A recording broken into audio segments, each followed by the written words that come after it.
नमस्कार साथियों, कैसे हैं आप लोग? आशा करता हूँ कि आप लोग ठीक होंगे और आज की कक्षा जो है आपकी बहुत ही शानदार होने वाली है। यह कक्षा करंट अफेयर से संबंधित होगी। 2024 में जो भी घटनाएं घटी हैं, जो भी इवेंट्स हुए हैं, वो सारे किस प्रकार से आपके एग्जाम में आते हैं, वो कौन-कौन से क्वेश्चंस हैं जो आपको जानने ही चाहिए, चाहे आप किसी भी एग्जाम की तैयारी कर रहे हो। उसमें अगर जीएस पूछा जाता है तो जीएस में 2-4 क्वेश्चन, कहीं-कहीं एग्जामों में तो आधे-आधे क्वेश्चन, बैंक में आधे-आधे क्वेश्चन करंट अफेयर के आपके आ जाते हैं। तो हमारे साथ जुड़े रहें और आपकी जो करंट अफेयर की जो नीड है हम आपको पूरा करके देंगे। 1 साल का पूरा current affair, total 35,000 one liner question है, फटाफट करेंगे और जल्दी-जल्दी हमारे साथ जुड़ें, जिसके साथ हम आपको करंट अफेयर करवा सकें। ये आपकी जो कक्षा है ये 2 भागों में होगी। पहली भाग जो होगी वो हम बेसिक से पढ़ेंगे और जो दूसरी भाग होगी ये बेसिक नहीं होगा, ये कुछ क्वेश्चन आंसर हम करेंगे जो एग्जाम में आए हुए हैं। ठीक है, चलिए देखते हैं क्या क्या करंट अफेयर है आपके लिए जो पूरा साल आपका बीता है 2024। आशा करता हूं कि बहुत अच्छा साल गया होगा, लेकिन जॉब के लिए हमें ये पढ़ने की बिल्कुल आवश्यकता है। तो आप स्क्रीन पे देख सकते हैं, इसमें हम topic wise, theory, chapter wise with MCQ ये सारे क्वेश्चन करने वाले हैं। कौन कौन से हाईलाइट पॉइंट है, ये है आपके 5 राज्यों के नए राज्यपाल जो अभी भी नियुक्त हुए हैं। आप जानते हैं बीपीएससी के एग्जाम आने वाले हैं, टीआरई 4 के एग्जाम आने वाले हैं। जो भी बिहार के एग्जाम है उसमें आपको पूछा जा सकता है कि बिहार के अभी अभी जो राज्यपाल नियुक्त हुए हैं वो कौन है। वो आपके राज्यपाल जो नियुक्त हुए हैं उनका नाम आरिफ मोहम्मद खान है।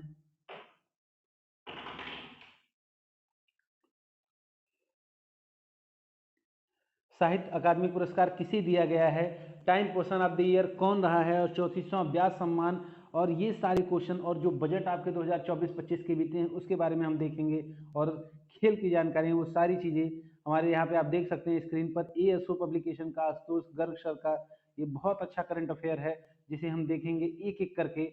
जुड़े रहें हमारे साथ। ये जो क्वेश्चन आप स्टार्ट करेंगे इसे आप नोट भी कर सकते हैं, क्योंकि बहुत सारे क्वेश्चन ऐसे हैं जो आपके एग्जाम में डायरेक्ट पूछे जाते हैं। अच्छे क्वेश्चन हैं जिसे आप बार बार करके आप अपना स्कोर चेक कर सकते हैं। चलिए सबसे पहले शुरू करते हैं एक क्वेश्चन जो कि ब्याज सम्मान से है। सबसे पहला क्वेश्चन, सूर्यबाला लेखिका हैं, इसकी हिंदी का ब्याज सम्मान 34वां ब्याज सम्मान 2024 में दिया गया। इसकी विजेता है सूर्यबाला। कृति कौन सी थी इनकी, कौन देश के वासी वेणु की डायरी, उपन्यास लिखा इन्होंने। इसकी घोषणा 11 दिसंबर 2024 को हुई। आप नाम याद रखिए, ये सारी चीजें आपको तो पता ही होंगी। पिछले जो 2023 के जो व्यास सम्मान थे उन्हें पुष्पा भारती को मिला था। 2022 का ज्ञान चतुर्वेदी, 21 का रामदरस मिश्र। और सूर्यबाला जो है ये बनारस की रहने वाली हैं। इलाहाबाद विश्वविद्यालय में इन्होंने एमए और पीएचडी की। और इन कृतियों को उनकी देख सकते हैं आप, सन्नाटा, मेरे, संधि, प्रस्तर, शब्द की सृष्टि, बहुत सारी कृतियां हैं इनकी। अगली नियुक्ति के बारे में चलते हैं। भारतीय reserve bank, reserve bank of India के जो 25वें गवर्नर थे शक्तिकांत दास, इन्होंने अपना कार्यकाल पूरा कर लिया है। और 26वें जो गवर्नर हैं संजय मल्होत्रा, जो कि 1990 के आईएएस बैच के अधिकारी हैं। इन्हें 11 दिसंबर 2024 को, फिर से नाम सुनिए, संजय मल्होत्रा को नया governor reserve bank of India का बना दिया गया है। तो आज इसकी स्थापना कब हुई थी, 1 अप्रैल 1935 की। ठीक है, और किसके आधार पर हुई थी स्थापना है, हिल्टन यंग कमेटी की रिपोर्ट के आधार पर। ठीक है, अगले क्वेश्चन की तरफ चलते हैं। अगला क्वेश्चन की क्या है कि केंद्रीय कार्यालय कहाँ है इस बैंक का। इस बैंक का केंद्रीय कार्यालय आपका मुंबई में है। जैसा कि आप अगर मुंबई घूमने गए होंगे या तो आपने टीवी में देखा होगा, किसी फिल्म में देखा होगा, तो रिजर्व बैंक ऑफ इंडिया, ये आपके नोट पर ही लिखा है। वो जो आपका कार्यालय है ये मुंबई में है। इससे पहले इसका कार्यालय 1937 तक कलकत्ता में था। 1949 में इसका राष्ट्रीयकरण हुआ। ठीक है, और इसके केंद्रीय निदेशक के बोर्ड के 4 उप गवर्नर सहित मेंबर होते हैं। और आप जानते हैं कि इसके कार्य क्या होते हैं। मौद्रिक नीति बनाती है आरबीआई, वित्तीय निगरानी करती है ताकि स्थिरता बनी रहे, विदेशी मुद्रा का जो भंडारण होता है उसका प्रबंधन करती है, मुद्रा जोड़ी करती है। और जो ब्याज दरें हैं आप स्क्रीन पे देख सकते हैं, रेपो रेट का 6.5% है, रिजर्व रेपो रेट दर 3.35% है। ये बैंकिंग के क्वेश्चन हैं, बैंकिंग के एग्जाम के लिए बहुत इंपॉर्टेंट है। बैंकिंग वाले विशेष तौर पर इसे ध्यान देंगे। बैंक दर जो है वो 6.5% है। ठीक है, आरबीआई के राष्ट्रीयकरण के बाद 1949 में यह पूर्ण सरकारी संस्था बन गई। आरबीआई की वार्षिक रिपोर्ट में मौद्रिक नीति और वित्तीय स्थिरता के सुझाव शामिल होते हैं। आइए दूसरे पॉइंट पे जाते हैं, बीमा सखी योजना। ये क्या है बीमा सखी योजना, जिसका शुभारंभ प्रधानमंत्री नरेंद्र मोदी ने पानीपत हरियाणा से किया था।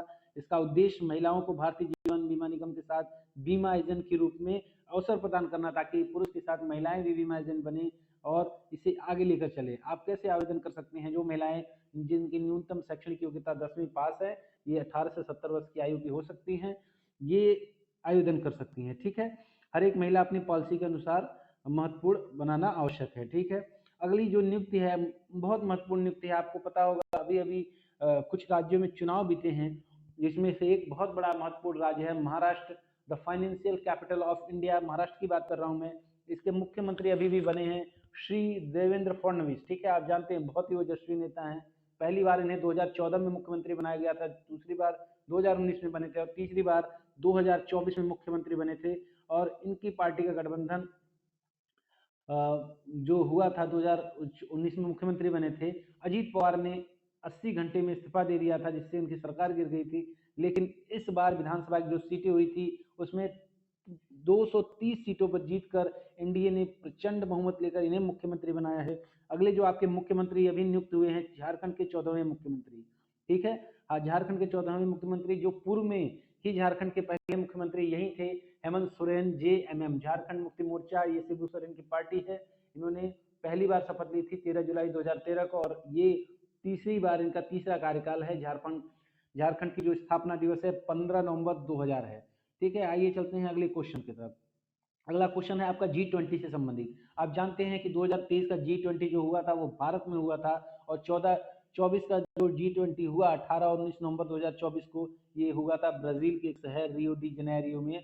और यह G20 शिखर सम्मेलन जो था, इसका जो थीम था वो था building a just world and sustainable planet. ठीक है, ध्यान रखिएगा इसके जो कोट हैं, इसके जो थीम है, बार बार परीक्षाओं में पूछे जाते हैं। ब्राजील में हुआ है, 18 से 19 नवंबर के बीच में थीम है building a just world and sustainable planet.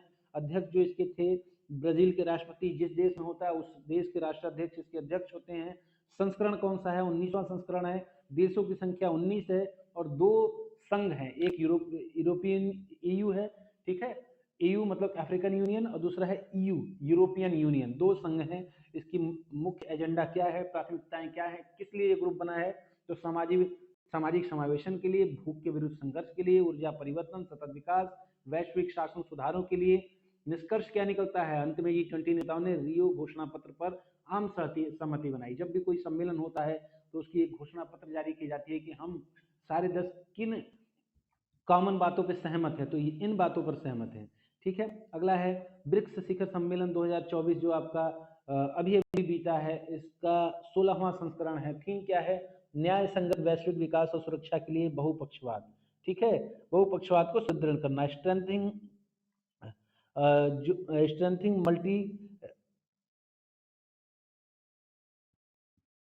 Multilateralism for a just global development and security. इसका आयोजन 22 से 24 अक्टूबर 2024 के मध्य रूस के कजान शहर में हुआ था। ध्यान रखिएगा, ब्रिक्स के 5 देश हैं, मुख्य 5 देश जो उसके संस्थापक देश हैं। चारों का नाम पहले लेटर से आप जोड़ सकते हैं। बी से ब्राजील है, आर से आपका रशिया है, I for India, C for China, H. ठीक है, ऐसे ऐसे करके आप देशों के नाम 5 जो मुख्य देश हैं उनके देश आप देख सकते हैं। अन्य जो भागीदार हैं, कुल अभी सदस्यों की संख्या 9 हो गई है। अन्य जो भागीदार देश हैं 13 हैं। इस बार जो मुद्दा था, मुख्य मुद्दा आतंकवाद का मुकाबला करना। तो आप सिर्फ इतना ध्यान रखिए कि कौन सा संस्करण है, कहाँ हुआ था और किस देश ने इसे होस्ट किया था। ठीक है, समापन कब हुआ था? समापन कजान में हुआ था, कजान घोषणा पत्र के साथ। ठीक है, और कजान घोषणा पत्र में 2025 में ब्राजील के को ब्रिक्स का अध्यक्ष नियुक्त किया गया। ठीक है, अगला जो ब्रिक्स सम्मेलन होगा 17वां, ये ब्राजील में होने वाला है। अगला जो है नोबेल पुरस्कारों की तरफ चलते हैं। 2024 के नोबेल पुरस्कारों की घोषणा कर दी गई है और सबसे पहले चिकित्सा का नोबेल पुरस्कार देखिए विक्टर एम्ब्रोस और गैरी रोकुन। विक्टर एम्ब्रोस, गैरी रोकुन, इसे बिल्कुल मत भूलिएगा, विक्टर एम्ब्रोस, गैरी रोकुन। रसायन विज्ञान का नोबेल पुरस्कार डेविस बेकर, डेमिस हसाबिस और जॉन जंपर। भौतिक विज्ञान का नोबेल पुरस्कार जेफरी ई हिंटन और जॉन जे हाफील्ड। अर्थशास्त्र का Nobel Daron Acemoglu, Simon Johnson और जेम्स ए रॉबिन्सन। साहित्य का नोबेल हान कांग। शांति का नोबेल जापानी संगठन निहोन हिदांक्य। ठीक है, ये आपके नोबेल पुरस्कार हो गए। अब आगे चलते हैं हम राष्ट्रीय फिल्म पुरस्कारों की तरफ। जो भारत में राष्ट्रीय फिल्म पुरस्कार है, इस बार 2024 में 17वें राष्ट्रीय फिल्म पुरस्कारों की घोषणा कर दी गई है, जिसे CBFC द्वारा 1 जनवरी 2022 से 31 दिसंबर 2022 के बीच सेंसर सर्टिफिकेट दिया गया है। तो सर्वश्रेष्ठ जो फिल्म रही है इसकी, वो रही है अट्टम। ठीक है, अट्टम मलयालम फिल्म है। सर्वश्रेष्ठ MCM फिल्म है फौजी हरियाणवी। सर्वश्रेष्ठ मनोरंजन फिल्म कांतारा है। राष्ट्रीय सामाजिक पर्यावरण मूल्यों को बढ़ावा देने वाली सर्वश्रेष्ठ फीचर फिल्म है कच्छ गुजरात। AVGC में सर्वश्रेष्ठ फिल्म है ब्रह्मास्त्र भाग 1 और सर्वश्रेष्ठ अभिनेता मिला है ऋषभ शेट्टी को, जो कांतारा में जिन्होंने एक्टिंग की है। सर्वश्रेष्ठ जो अभिनेत्री है नित्या मेनन, आप इनको जानते हैं, और दूसरी हैं मानसी पारेख। ठीक है, आगे कुछ क्वेश्चन इसके और। सर्वश्रेष्ठ निर्देशन सूरज बड़जात्या ऊंचाई के लिए मिला है। सर्वश्रेष्ठ तेलुगु फिल्म कार्तिकेय 2। सर्वश्रेष्ठ हिंदी फिल्म गुलमोहर। और सर्वश्रेष्ठ पार्श्व गायक जो है अरिजीत सिंह को ब्रह्मास्त्र के लिए मिला है। सर्वश्रेष्ठ अभिनेता नीना गुप्ता ऊंचाई एवं पवन। बेस्ट पंजाबी फिल्म बागी दी धीम। आपको याद सिर्फ इतना रखना है कि इसकी घोषणा किसने की है और कौन सा फिल्म पुरस्कार है। महत्वपूर्ण फिल्म में आप पहला सर्वश्रेष्ठ फिल्म, पहला अभिनेता, पहला अभिनेत्री, ये याद रखिए, इतना बहुत है।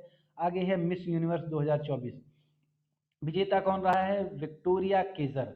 डेनमार्क की रहने वाली हैं, 21 वर्षीय, पेशा वकील और डांसर हैं, और 16 वर्ष की उम्र में इन्हें 73वें मिस यूनिवर्स का खिताब मिला है। अगला है उपविजेता जो है नाइजीरिया की रही हैं। द्वितीय उपविजेता जो है वो मैक्सिको की रही हैं। और भारत की भागीदारी गुजरात के राज्य से भारत की रिया सिंह 19 वर्षीय गई थी, जिन्हें शीर्ष 30 में स्थान मिला है। इससे पहले मिस यूनिवर्स का खिताब भारत की तरफ से सुष्मिता सेन 1994, लारा दत्ता 2000, हरनाज कौर संधू 2021, और 72वां मिस यूनिवर्स की विजेता जो थी वो थी शेरियन पलासियोन निकारागुआ। ठीक है, तो आप याद नाम रखिएगा विक्टोरिया केजर 24, जो कि डेनमार्क की रहने वाली हैं। अगला है मैन बुकर प्राइज। ठीक है, बुकर प्राइज जो है 2024, आप जानते हैं इस बार का प्राइज समांथा हार्वे ब्रिटिश लेखिका हैं, इन्हें मिला है। इनकी पुस्तक का नाम है ऑर्बिटल। विषय क्या है? विज्ञान और उपन्यास।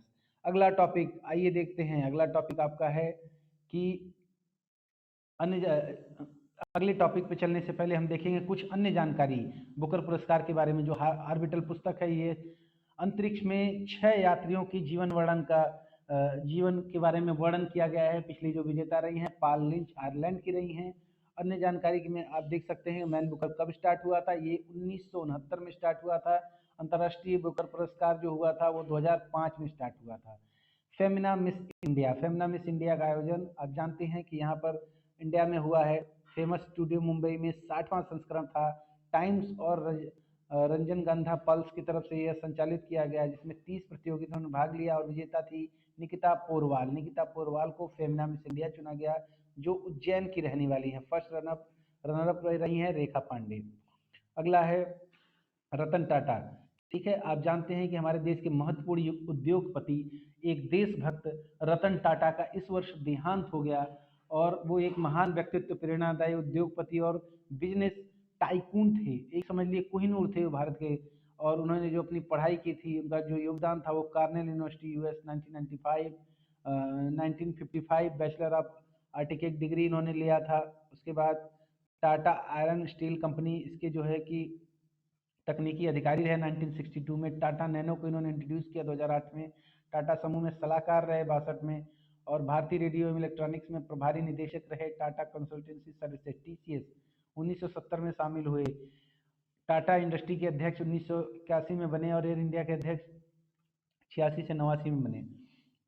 विशेष योगदान इनका यही है कि इन्होंने भारत के लिए वो सब कुछ किया जो एक उद्योगपति देशभक्त को करना चाहिए। बहुत सारी चीज़ें उन्होंने की, बहुत सारे असहाय वंचितों की देखभाल की। तो आप इनको ध्यान रखिएगा। इनका जन्म 28 दिसंबर 1937 बम्बई में हुई थी, जो समय बॉम्बे प्रेसिडेंसी हुआ करती थी। निधन इनका 29 अक्टूबर 2024 बॉम्बे में हुई।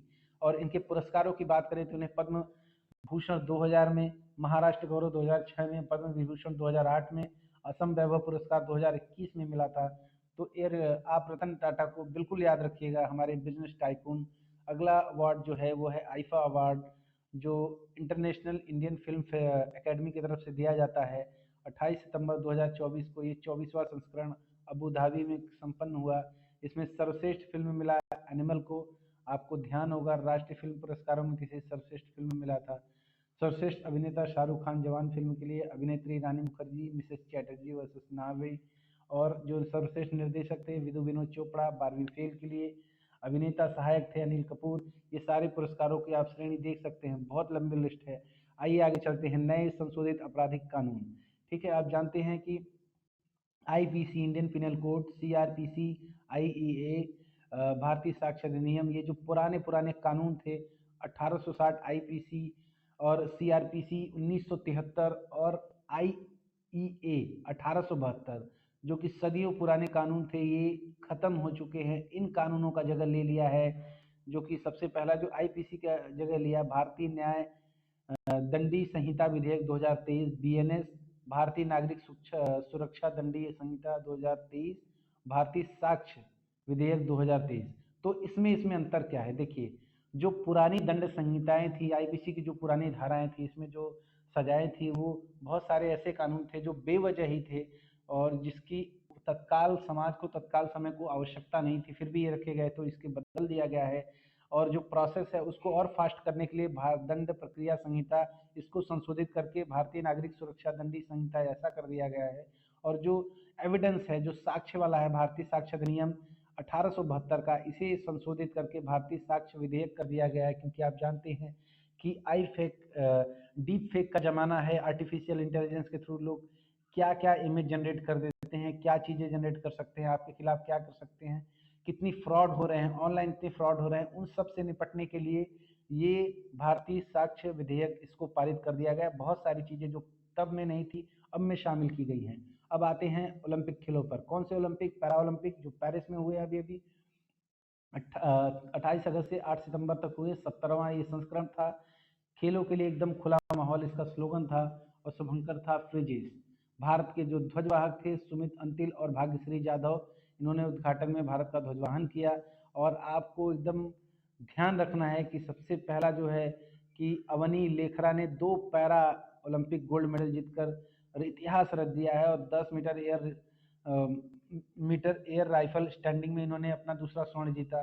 उसके बाद आपको ये ध्यान रखना है कि नीतीश कुमार जिन्होंने बैडमिंटन में स्वर्ण जीता, अतुल सुमित अंतिल ने जीता, हरविंदर सिंह ने जीता। भारत के लिए धर्मवीर क्लब ने थ्रो में गोल्ड मेडल दिलाया। ठीक है, और सिल्वर मेडल की हम बात करें तो इसमें मनीष नरवाल, निषाद कुमार, योगेश कथुनिया, ये बहुत ही इंपॉर्टेंट नाम हैं जो पैरा ओलंपिक्स में भारत का नाम रोशन कर चुके हैं। ब्रांज मेडल के लिए मोना अग्रवाल, प्रीति पाल, ये सारे नाम आप स्क्रीन पे देख सकते हैं। अगला आपका पॉइंट है भारत के सर्वोच्च न्यायालय का नया ध्वज और प्रतीक। 1 सितंबर 2024 को राष्ट्रपति द्रौपदी मुर्मू ने भारत के सर्वोच्च न्यायालय के नए ध्वज और प्रतीक चिन्ह का अनावरण किया, जिसमें अशोक चक्र, सर्वोच्च न्यायालय और संविधान शामिल है। प्रतीक चिन्ह पर लिखा है यतो धर्मस् ततो जयः। जहाँ धर्म है, जहाँ धर्म होगी, जहाँ धर्म है वहीं विजय है, जहाँ धर्म है वहाँ विजय है। निफ्ट दिल्ली द्वारा डिजाइन किया गया ये प्रतीक न्यायालय की 75वीं वर्षगांठ के उपलक्ष्य में बनाए गए हैं, जो न्याय, लोकतंत्र और कानून के शासन के प्रति इसकी प्रतिबद्धता को दर्शाते हैं। साथ ही लंबित मामलों जैसी न्यायिक चुनौतियों का समाधान करते हैं। तो आप ध्वज को देख सकते हैं, ऐसा ध्वज है। फिर आते हैं ओलंपिक पे। पेरिस ओलंपिक के बाद अगला है ये जो सामान्य ओलंपिक होता है, इसमें समापन समारोह में ध्वजवाहक जो थी वो मनु भाकर थी। आपको पता है इन्होंने 2 मेडल जीता था। और पी आर श्रीजेश जो हॉकी के आपके डिफेंडर थे हमारे केरला के, बहुत ही शानदार प्लेयर, जिन्हें अभी अंडर-19 वुमेन्स टीम का कोच भी बना दिया गया है, ये हमारे ध्वजवाहक थे समापन में। और उद्घाटन समारोह में पीवी सिंधु और शरत कमल को टेबल टेनिस में इन्हें ध्वजवाहक का दर्जा दिया गया। भारत की स्थिति क्या रही? भारत ने कुल 6 मेडल जीते, जिसमें 1 सिल्वर, 5 ब्रांज, टोटल 6 मेडल। और टोक्यो में भारत ने 1 गोल्ड, 2 सिल्वर और 4 ब्रांज, 7 मेडल जीते थे। इस बार स्थिति भारत की थोड़ी खराब रही। और इसमें आपको देख सकते हैं कि भारत के जो मेडलिस्ट रहे, नीरज चोपड़ा, इन्होंने सिल्वर जीता। मनु भाकर ने शूटिंग में 2 ब्रॉन्ज मेडल जीतकर इतिहास रच दिया। उसके बाद स्वप्निल कुसाले, इन्होंने ब्रांज मेडल जीता। भारतीय हॉकी टीम ने ब्रांज मेडल जीता। अमन सहरावत कुश्ती में ब्रांज मेडल लेके आए। और मनु भाकर का मैंने आपको बताया कि इन्होंने सर्वजीत के साथ दूसरा सिल्वर ये ब्रॉन्ज मेडल लेकर आई। फिर आते हैं फिल्म फेयर पुरस्कारों पर। पहला आईफा फिल्म था, ये फिल्म फेयर है। सर्वश्रेष्ठ फिल्म उसमें एनिमल थी, इसमें है 12वीं फेल। निर्देशक आपके विजय विनोद चोपड़ा हुए और अभिनेता समीक्षक विक्रांत मैसी। इन सारे पुरस्कारों को आप देख सकते हैं। अगला है पेरिस ओलंपिक 2024। ठीक है, ये 33वें ग्रीष्म ओलंपिक की शुरुआत 26 जुलाई 2024 को फ्रांस की राजधानी पेरिस में हुई थी। आपको पता है कि इसके ध्वजवाहक कौन थे, और सबसे अनुभवी खिलाड़ी जो कि रोहन बोपन्ना है, और सबसे उम्रदराज खिलाड़ी जो तैराक 44 वर्ष की आयु में भारत की तरफ से इन्होंने भाग लिया, और सबसे कम उम्र के धीनिधि देश सिंधु भारत दल के सबसे युवा सदस्य रहे हैं इस बार। तो ध्यान रखिएगा, सबसे ये यंग रहे हैं आपके धीनिधि देश सिंधु, और सबसे जो आपके ओल्ड रहे हैं ये रोहन बोपन्ना रहे हैं, और इसका शुभांकर क्या था, फ्रिजिश था। अगला जो है, आगे हम बढ़ते हैं, जो कि आदर्श वाक्य क्या था ओलंपिक का और ओलंपिक दोनों का, पैरा ओलंपिक का, तो था alone we go faster but together we go further. ठीक है, तो आपको ये आपको आदर्श वाक्य याद रखना है। अगला है कोपा अमेरिका। ठीक है, आपको पता है कोपा कब यूएस में होता है। अर्जेंटीना ने अमेरिका में फ्लोरिडा के हार्ड रॉक स्टेडियम में आयोजित फाइनल कोलंबिया को हराकर कोपा अमेरिका कप, जो इसका 48वां संस्करण था, इसे जीत लिया है। और इसके जो खिलाड़ी हुए हैं, एंजल डी मारिया सर्वश्रेष्ठ खिलाड़ी हुए हैं, गोल्डन बॉय जेम्स रोड्रिक्स को मिला है। तो आप इतना ध्यान रखिए कि कोपा कप 2024 को किसने जीता है, तो इसको अर्जेंटीना ने जीता है। ठीक है, आगे है 2024 का अंडर T20 वर्ल्ड कप। आपको ध्यान होगा कि यह वर्ल्ड कप भारतीय टीम ने इस वर्ष जीत लिया है। पहली बार 2007 में इसे जीता था, इस बार 2024 में इसे जीता है। अब पूर्व में जो इसका विजेता रहा है, इससे पहले जो इसके और विजेता रहे, वेस्ट इंडीज ने 2 बार जीता, इंग्लैंड ने 2 बार जीता। फाइनल मैच भारत और साउथ अफ्रीका में, भारत और साउथ अफ्रीका के बीच खेला गया बारबाडोस में।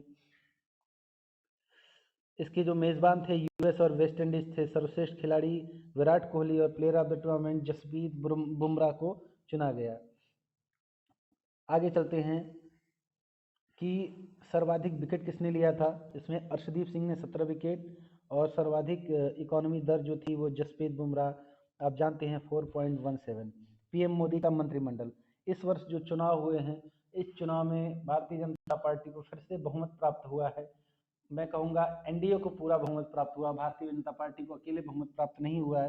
तो किस प्रकार का मंत्रिमंडल इस समय है, आप देख सकते हैं 2024 का। राजनाथ सिंह रक्षा मंत्रालय इनके पास है, अमित शाह के पास गृह मंत्रालय, सहकारिता मंत्रालय है। पीएम मोदी के पास आप जानते हैं वो प्रधानमंत्री हैं, नितिन गडकरी सड़क परिवहन राज्य मंत्री, जेपी नड्डा स्वास्थ्य मंत्रालय, शिवराज सिंह चौहान कृषि, निर्मला सीतारमण वित्त, सुब्रमण्यम जयशंकर विदेश, मनोहर लाल खट्टर ऊर्जा मंत्रालय, और एच डी कुमारस्वामी भारी उद्योग, पीयूष गोयल वाणिज्य, धर्मेंद्र प्रधान शिक्षा मंत्रालय, जीतन राम मांझी सूक्ष्म लघु मध्यम मंत्रालय, राजीव रंजन सिंह जिसको हम ललन सिंह कहते हैं पंचायती राज मंत्रालय इन्हें मिला है। सर्बानंद सोनोवाल को बंदरगाह जहाजरानी मिला है। तो आप ध्यान रखने वाली बात यह है कि आप याद रखिए कि शिक्षा मंत्रालय किसे है, धर्मेंद्र प्रधान को। रक्षा मंत्री कौन है, राजनाथ सिंह। गृह मंत्री कौन है, अमित शाह। और सामाजिक न्याय और अधिकारिता मंत्रालय वीरेंद्र कुमार को मिला है। और उपभोक्ता मामले प्रहलाद जोशी। और गिरिराज सिंह के पास कपड़ा मंत्रालय है। पर्यावरण मंत्रालय ये मत भूलिएगा, भूपेंद्र यादव को मिला है।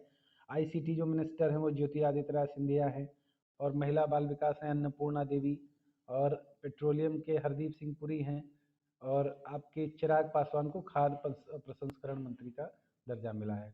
अब अगला जो प्रश्न है ये बहुत ही इंटरेस्टिंग है, ये है नालंदा विश्वविद्यालय की स्थापना। ठीक है, इसकी आधिकारिक घोषणा कर दी गई है 19 जून 2024 को। नए नालंदा विश्वविद्यालय को फिर से खड़ा किया जाएगा। इसके जितने आसियान देश हैं 17 भागीदार देशों को इसमें शामिल किया गया है। आप जानते हैं कि 13वीं शताब्दी में बौद्ध शिक्षा का ये कमाल का केंद्र था जिसे बख्तियार खिलजी ने जला दिया था, लेकिन फिर से इसे उद्घाटन करके स्टार्ट किया जा रहा है। और जो इस बार जो चुनाव हुए मुख्य चुनाव, आइए एक बार हाईलाइट करके देख लेते हैं। 2024 में लगातार दूसरी बार किसे सिक्किम का मुख्यमंत्री चुना गया, प्रेम सिंह तमांग। ठीक है, 2024 में पीएम मोदी के 3.0 मंत्रिमंडल में सबसे अमीर मंत्री हैं चंद्रशेखर तिम्मासानी। 24 में भारत में किसने लगातार तीसरी बार प्रधानमंत्री पद की शपथ ली, मोदी जी ने ली है। ईसीआई आम चुनाव में कुल प्रतिशत मतदान कितना हुआ? भारतीय चुनाव आयोग के अनुसार आम चुनाव में मतदान 65.79% हुआ। और 24 में कौन 20 वर्षों में दोबारा संसद चुने जाने वाले पहले लोकसभा अध्यक्ष है? तो ओम बिरला है। 18वीं लोकसभा 2024 किस राजनीतिक पार्टी ने जीती? तो बीजेपी ने जीती है। भारत के लोकसभा चुनाव 2024 में कितने करोड़? 24 करोड़ 64 करोड़ मतदाता रहे हैं। अनारक्षित सीट से जीतने वाली सबसे कम उम्र की आदिवासी महिला प्रियंका जारकीहोली।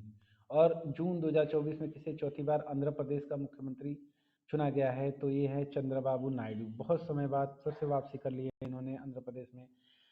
भारत के नए परिवहन मंत्री आप जानते हैं कि नितिन गडकरी हैं। तीसरी बार अरुणाचल प्रदेश के मुख्यमंत्री पेमा खांडू बने हैं। सिक्किम के प्रेम सिंह तमांग थे। महिला एवं बाल विकास मंत्रालय अन्नपूर्णा देवी के पास है। गृह मंत्री अमित शाह हैं। उड़ीसा के मुख्यमंत्री मोहन चरण मांझी। आप ध्यान रखिएगा, नवीन पटनायक को हराकर सालों बाद वहाँ का मुख्यमंत्री बदला गया है, जो भारतीय जनता पार्टी से मोहन चरण मांझी हुए हैं। 2024 का लोकसभा चुनाव जिसमें लोकसभा 18वीं थी, भारतीय संविधान के किस अनुच्छेद में निर्वाचन आयोग का गठन है? ये है 324 में। कौन विजयी रहा? एनडीए ने चुनाव जीता है। किस भाग में निर्वाचन आयोग के बारे में बताया गया? 15 भाग में। और बीजेपी की कितनी सीटें आई हैं? 240 सीटें आई हैं। 2024 में कांग्रेस की सीटें मिली 99, एनडीए को 293। और कितने चरण में चुनाव हुए? 7 चरणों में चुनाव हुए। संविधान के किस संशोधन द्वारा मतदाता की आयु 21 वर्ष से घटाकर 18 वर्ष कर दी गई है? 61वें संविधान संशोधन के द्वारा। इससे पहले 21 वर्ष थी। पहले चुनाव आयुक्त सुकुमार सेन थे और पहले चुनाव आयोग का चेयरमैन होता था मुख्य चुनाव आयुक्त। ईवीएम का पूरा नाम जानते हैं आप लोग? Electronic voting machine. किस दिन राष्ट्रीय मतदाता दिवस मनाया जाता है? तो आज मैं आपकी जो क्लास ले रहा हूँ, इसके कुछ दिन पहले आपका राष्ट्रीय मतदाता दिवस था, 25 जनवरी। 70वां भारतीय प्रीमियर लीग। ठीक है, इस बार इंडियन प्रीमियर लीग का मेजबानी किसने किया? तो भारत ने किया। शीर्ष प्रायोजक टाटा था। विजेता कलकत्ता नाइट राइडर्स तीसरी बार जीता। उपविजेता हैदराबाद था। पर्पल कैप हर्षल पटेल को मिला। Orange cup Virat Kohli. सबसे मूल्यवान खिलाड़ी मिचेल स्टार्क। और फेयर प्ले मिला हैदराबाद को। ग्रैमी अवार्ड आप जानते हैं संगीत के क्षेत्र में उत्कृष्ट उपलब्धियों के क्षेत्र में संगीत के दिया जाता है। ग्रैमी अवार्ड्स प्रस्तुतकर्ता रिकॉर्डिंग अकादमी वर्ष का रिकॉर्ड फ्लावर्स माइल। और सर्वश्रेष्ठ एल्बम मिला है मिडनाइट्स टेलर स्विफ्ट का जो है वर्ष का गीत है मैं किस लिए बना था, बारबी। सर्वश्रेष्ठ संगीत दिस मोमेंट शंकर महादेवन और जाकिर हुसैन का फ्यूजन बैंड शक्ति। ठीक है, अगला है रामसर साइटें। आप जानते हैं कि रामसर साइटें क्या होती हैं? ऐसी साइटें जो वेटलैंड में होती हैं, जो गीली होती हैं, आप कह सकते हैं दलदली भूमि। तो 2024 में इसका थीम था आर्द्र भूमि और मानव कल्याण। 5 नई रामसर साइटें खोजी गई हैं, जिसमें 2 कर्नाटक, 3 कर्नाटक, 2 तमिलनाडु में खोजी गई हैं। आप देख सकते हैं समुद्रम पक्षी संरक्षण रिजर्व, अधनाशनी मुहाना। ठीक है, ये 5 आपकी जो है रामसर साइटें खोजी गई हैं। अगला जो महत्वपूर्ण तथ्य है वो राम मंदिर से संबंधित है। आप पता है वर्षों की तपस्या के बाद हिंदुओं को अपने आराध्य श्री राम के मंदिर प्राप्त हो गए हैं और इस मंदिर का उद्घाटन सुप्रीम कोर्ट के निर्णय के हिसाब से उद्घाटन हो चुका है। राम मंदिर का निर्माण करने वाले ट्रस्ट की समिति का नाम है राम जन्मभूमि तीर्थ क्षेत्र ट्रस्ट। अयोध्या राम मंदिर के लिए रामलला की मूर्तियों को किसने डिजाइन किया? तो उनका नाम है अरुण योगीराज। भूमि पूजन 2020 में हुआ था। मंदिर का निर्माण नागर शैली में हुआ है। अयोध्या के निर्माण के वास्तुकार हैं चंद्रकांत सोमपुरा। प्राण प्रतिष्ठा के दिवस कार्यक्रम के यजमान थे हमारे देश के प्रधानमंत्री। प्राण प्रतिष्ठा का दिवस 22 जनवरी 2024 है। राम मंदिर के मुख्य गुंबद की ऊंचाई 141 फीट है। अयोध्या राम मंदिर की आधारशिला रखी थी नरेंद्र मोदी ने और मूर्ति की ऊंचाई 51 इंच, वजन 1.5 टन, मंदिर की ऊंचाई 110 मीटर, चौड़ाई 72। तो मुख्य बात आपको याद रखने की आवश्यकता यह है कि ट्रस्ट का नाम क्या है, किस शैली में मंदिर का डिजाइन है, मंदिर में जो भगवान श्री राम की मूर्ति है वो किसने डिजाइन की है और मंदिर का वास्तुकार कौन है। ठीक है, अगला है पद्म पुरस्कार 2024। आप जानते हैं कि पद्म पुरस्कार 5 लोगों को मिला है और पद्म भूषण पुरस्कार जो है 17 लोगों को मिला है। तो याद रखने वाली बात, आप मुख्य लोगों को ध्यान दीजिए यहाँ पर। वैजयंती माला बाली जो पद्म विभूषण मिला है। एम वेंकैया नायडू हमारे देश के उपराष्ट्रपति थे। पद्मा सुब्रमण्यम, कोनी डेला, चिरंजीवी। चिरंजीवी आपके ये एक्ट्रेस है। बिंदेश्वर पाठक मरणोपरांत इनको मिला है। और पद्म विभूषण में प्रमुख नाम आप देख सकते हैं उषा उत्तुप, ये सिंगर हैं। विजयकांत मरणोपरांत, राम नाईक जो कि हमारे यहाँ उत्तर प्रदेश के राज्यपाल भी रह चुके हैं, ये भी इन्हें भी पद्म भूषण से सम्मानित किया गया है। पद्मश्री 110 लोगों को दिया गया है। आगे चलते हैं। पीएम मोदी ने लक्षद्वीप में 1156 करोड़ रुपए की परियोजनाओं का उद्घाटन किया। कैसी परियोजनाएं हैं? विकास की परियोजनाएं हैं, ऊर्जा, जल संसाधन, स्वास्थ्य देखभाल और कई चीजें। इसके बाद है 7 शिखर सम्मेलन। ठीक है, शिखर सम्मेलन जो 7वां शिखर सम्मेलन इस बार का हुआ था 2024 में, इसे इटली ने G7, आप कह सकते हैं इसको G7, G8 था, रशिया को बाहर निकालने के बाद ये G7 हो गया। इसका मेजबान इटली था। 50वां संस्करण है। मुख्य अतिथि में प्रधानमंत्री मोदी को बुलाया गया और अध्यक्षता की थी जॉर्जिया मेलोनी ने, जो इटली की पीएम है। स्थापना 1975 में हुई थी और जिसकी मुख्य उद्देश्य था अंतर्राष्ट्रीय आर्थिक और राजनीतिक मुद्दों की चर्चा। ठीक है, आमंत्रित देशों की सूची में जो गेस्ट बुलाए गए थे, भारत, दक्षिण कोरिया और ऑस्ट्रेलिया। मुद्दा था सतत विकास और हरित। आपको याद रखना है कि कहाँ हुआ था G7, इटली में हुआ था, अध्यक्ष कौन था और इसकी स्थापना क्या हुई थी। लगातार चौथी बार बांग्लादेश की प्रधानमंत्री शपथ लेंगी अवामी लीग की शेख हसीना। खेल पुरस्कारों की बात करते हैं। उजास प्रवीण दांते वाले तीरंदाजी, अदिति गोपीचंद तीरंदाजी, ये अर्जुन अवार्ड की पूरी श्रेणी है। आर वैशाली शतरंज, मोहम्मद शमी क्रिकेट, अनुष अग्रवाल। इसके बाद है ध्यानचंद्र खेल पुरस्कारों 2023 की बात, ये चिराग चंद्रशेखर शेट्टी। मैं आपको भले ही 2024 का करंट अफेयर बता रहा हूँ, लेकिन खेल पुरस्कार जो है वो 23 वाले घोषणा 24 में होती है, आपको पता है। और साई राज को बैडमिंटन में मिला है। मेजर ध्यानचंद खेल पुरस्कार जो मिला था 23 में, वो ललित कुमार कुश्ती के लिए, RB रमेश शतरंज, महावीर सैनी एथलेटिक्स, शिवेंद्र सिंह हॉकी, गणेश प्रभाकर को मलखम्ब में, आजीवन श्रेणी में जरकीरत सिंह ग्रेवाल, भास्करन ई, जयंत कुमार कुशीशाल। खेलों में जीवन पर्यंत उपलब्धि के लिए ध्यानचंद पुरस्कार जो मिला है वो है मंजूषा कंवर, विनीत कुमार शर्मा, कविता सेल्वराज। मौलाना अबुल कलाम आज़ाद MKM ट्रॉफी ये किसे दिया गया है? तो गुरु नानक देव विश्वविद्यालय अमृतसर, लवली प्रोफेशनल यूनिवर्सिटी और कुरुक्षेत्र विश्वविद्यालय द्वितीय विजेता। ठीक है, आगे है 33वां व्यास सम्मान। आपको बताया मैंने कि प्रख्यात लेखिका पुष्पा भारती को उनके संस्करण यादें यादें और यादें के लिए 2023 में व्यास सम्मान दिया गया। फिर है 2023 हाल ही में lieutenant vice admiral Benam Roy Chaudhary को मरणोपरांत वीर चक्र दिया गया। फिक्की वाटर अवार्ड 2023 इसकी इसे दिया गया। फिक्की वाटर NTPC कांति को दिया गया। 5 राज्यों की विधानसभा के चुनाव अभी अभी बीते हैं। आपको पता है 2023 में चुनाव हुए थे, 24 में रिजल्ट आए थे। तो इसे किस पार्टी ने कहाँ से जीता? तो राजस्थान में कुल 200 विधानसभा की सीटें हैं, जिसमें बीजेपी ने 115, मध्य प्रदेश में 230 सीटें, विजेता बीजेपी। छत्तीसगढ़ में 90 सीटें, जिसमें विजेता पार्टी ने 54 सीटें जीती। तेलंगाना में 119 सीटों में कांग्रेस ने 64 सीटें। मिजोरम में विजित पार्टी जो थी जोरम पीपल्स मूवमेंट, इसमें 27 सीटें उसने जीती। COP28 2023, ठीक है, COP कॉन्फ्रेंस ऑफ पार्टी की मैं बात कर रहा हूँ, जो पर्यावरण के लिए यहाँ पर होता है। इसका आयोजन स्थल दुबई में हुआ था। 30 नवंबर से 12 दिसंबर 2023 तक आयोजन हुआ और COP28 के जो नए अध्यक्ष थे सुल्तान अहमद अल जाबेर। फिक्की 2023 विजेताओं की जो सूची है वो आयोजक शहर आपके गोवा है। सर्वश्रेष्ठ फिल्म एंडलेस बॉर्डर, सर्वश्रेष्ठ अभिनेता एंडलेस बॉर्डर, और महिला में इन्हें मिला था पार्टी ऑफ पुल्स के लिए मेलानी थियरी। आगे बढ़ते हैं अगले पॉइंट की तरफ, वो है आपका ICC विश्व कप 2023। आप जानते हैं कि 50 ओवर का ICC विश्व कप 2023 जो इस बार था 13वां संस्करण था, 5 अक्टूबर से 19 नवंबर तक आयोजित किया गया। ये दुबई में आयोजित अंतर्राष्ट्रीय क्रिकेट परिषद का मुख्यालय दुबई में है। क्रिकेट का जो प्रारूप था वो एक दिवसीय क्रिकेट था। जानते हैं 50 ओवर का मैच था। भारत ने मेजबानी की और ऑस्ट्रेलिया ने 6वीं बार ट्रॉफी जीत ली। उपविजेता भारत रहा है। 10 प्रतिभागी देश थे, मिलान 48। फाइनल मैच भारत और ऑस्ट्रेलिया के बीच में रहा, आप जानते हैं। इसका शुभंकर था टोक पुरुष, ब्लेज महिला। थीम सॉन्ग था दिल जश्न बोले। G20 शिखर सम्मेलन 2023, आपको अभी G20 शिखर सम्मेलन 2024 के बारे में बताया। 23वां जो हुआ था वो भारत में हुआ था। 1999 में स्थापित किया गया। वार्षिक सम्मेलन 2022 वाला जो हुआ था इंडोनेशिया में हुआ था।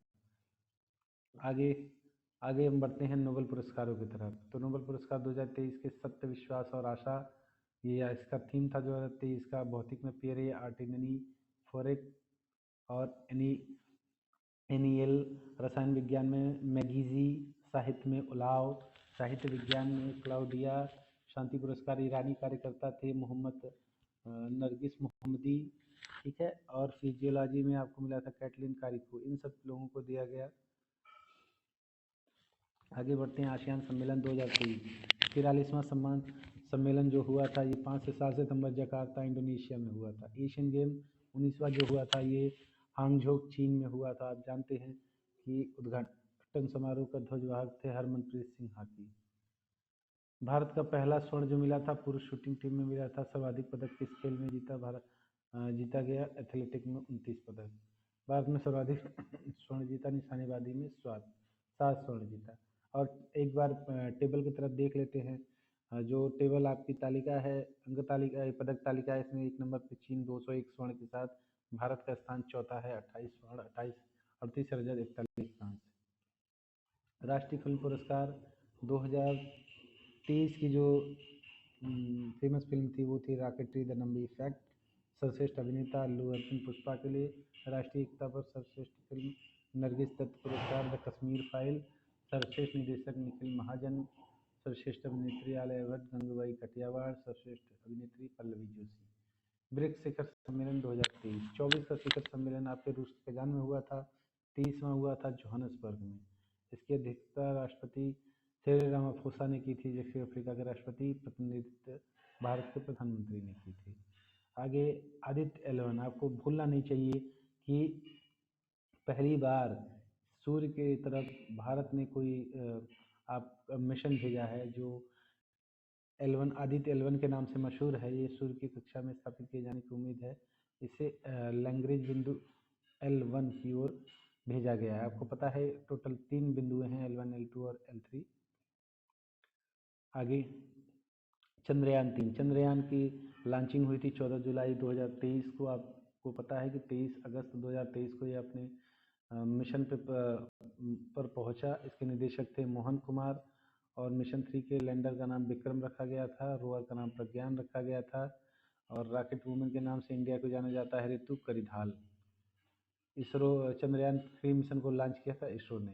सरस्वती सम्मान 2023 तमिल लेखिका शिव शंकरी को 2019 में उनके एक रचना सूर्य वामसम के लिए सरस्वती सम्मान दिया गया। 32वां व्यास सम्मान हिंदी लेखिका ज्ञान चतुर्वेदी को 2018 में अनामों पर न्यास पागल खाना के लिए 32वां व्यास सम्मान दिया गया। अब आते हैं एशिया कप की तरफ। मेजबान था पाकिस्तान, श्रीलंका, विजेता भारत। श्रीलंका को 10 विकेट से हराकर ट्रॉफी जीती।